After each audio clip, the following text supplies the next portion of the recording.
ban ga asusun na bane ai na asusun ka ce yanzu yau kuma na ga asusun na wani wallahi mai lokacin da ka buga mini kurore wannan na faɗa ma ka taho da kai biyar bayan ka taho na buga asusun wurin ganin aje shi kuma sauro ne ya doka shi dan zuru Allah ka kaban wani irin sauro kuma wai kai dan zuru ina gani kai hankali ka daina shaye-shaye ashe har yanzu kana wannan abin nan ya za a ce sauro ya dawo to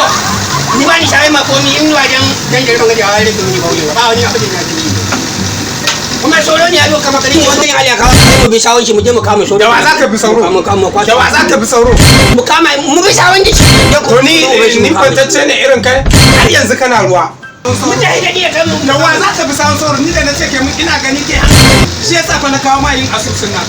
wannan ka daina wannan shasha har yanzu kana wannan shasha yanzu ga abun nan kana sha ubangijin Allah ma ya mune shiri ni wannan shine kada ya riga mune cikin kayan shaye-shaye ne komai na bari gaba daya kaman biri na bari macin biri na bari macin alade na bari macin komai wurin ga ya kake har yanzu an ce kana cin alade kana cin biri ina har yanzu an ce kana cin guda ibanci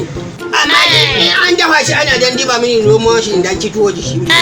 to ka ce ka daina abinda da Allah tsaya da Allah abinda ya roman kare ba shi ya naman kare ba ai ba wanda yana shiga mun musulunci ya ce zai bari cin roman kare tunda ba dan ba kawai no